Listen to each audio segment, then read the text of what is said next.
Now, election issues such as the economy and healthcare are equally important to many Africans, some of who are now U.S. citizens and registered voters. To encourage participation in discussions that shape such policy, the non-profit, non-partisan group Africa Diaspora for Change recently launched the Beyond the Vote initiative. The group says while it is important to vote, it is also more important that Africans use their platform to push for reforms that benefit them, including immigration and U.S. policy on Africa. And to discuss this further, we are now joined by Julian Kianda. She's the president of the Africa Diaspora for Change. Ms. Kianda, thank you so much for being here. Thank you for having me. So tell us about this. Anyway, before we talk about this initiative for change, obviously your organization is involved in mobilizing a lot of, I assume, Africans to vote in the elections. How's that going? Well, you know, our mobilization is actually more of awareness right now, because I know that there's been some disillusionment from the first, 2008. Everyone was energized. It was very easy to get people out to vote. You know, this is the first president that has distinctly African roots. And so people were very energized. And, I think a lot of us expected to see more change more quickly. So I would say the climate in this election is a little different. I actually remember meeting you last time before the 2008 presidential elections, and there was this mass push. Yes. There was canvassing, door to door. Yes. So this time, specifically with Africans, is it harder? Are they showing some kind of disinterest in the elections? In particular, mixed. President Obama. Yeah, it's mixed. There's some who are still very stalwart supporters.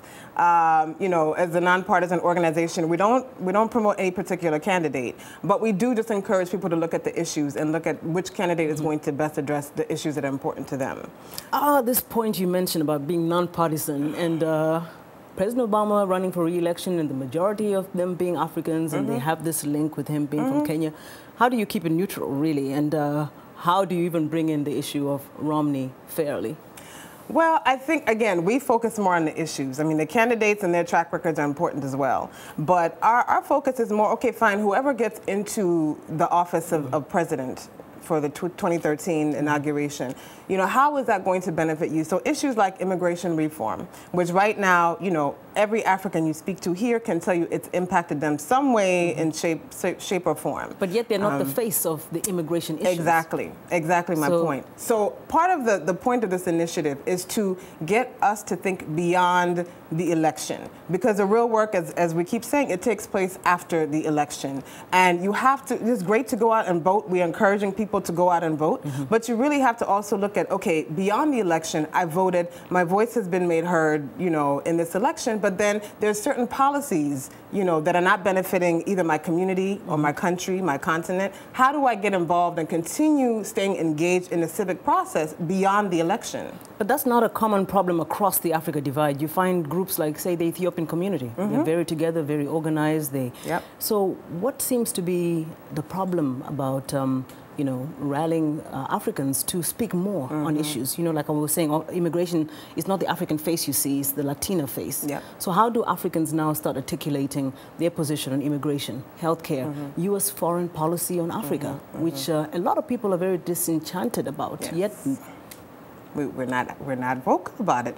Well, I think part of the issue is a lack of understanding of how the political process works, just a general understanding of how it works. So I think many African immigrants, when they come to the United States, first, they're coming for education, they're coming for work, they're coming for a better life for their family. They're not thinking, okay, how do I get involved in politics so that, there's a chain reaction in my, station in the community, as well as how involved I am in the civic process. So I think that the reasons for involvement are not clear. How do these policies on an everyday level affect our communities? I think that's one. I think two, many Africans that come and they're expecting they're going to be here for, a few years, make their money, go back home. But that's not what's happening. They end up staying here a lot longer.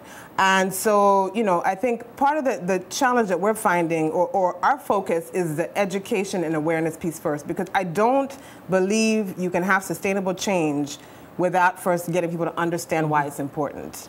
Now tell us about some of the initiatives. Well, of course, the Beyond the Vote initiative, but then also part of that, I believe, this weekend, you're promoting the showcasing of this documentary, America Votes Without Africa, which really questions the significance of Africa to the U.S. Absolutely. You know, judging from the debates, there was very little positive mention of Africa, at least. Absolutely, and that's part of the goal of our organization, is to help change the image of what Africa is how Africa is portrayed in the general media and the general public, but then also to empower Africans as well as other people from the Black diaspora to advocate for their own issues. So that documentary, America Votes Without Africa, it actually was developed by an organization called the Center for Media and Peace Initiatives. And it speaks to the heart of our Beyond the Vote initiative. Why are Africans not heard in the political process? You know, there was a study that was done in 2009 that showed that Africans in the U.S., first generation Africans in the U.S., have a $50 billion purchasing power. And yet it's so underused. And we have to have this conversation further, hopefully, as the elections draw closer. Thank you so much. That's Ms. Kianda. She's president, Julian Kianda. She's president of the African Diaspora for Change, joining us here today on In Focus.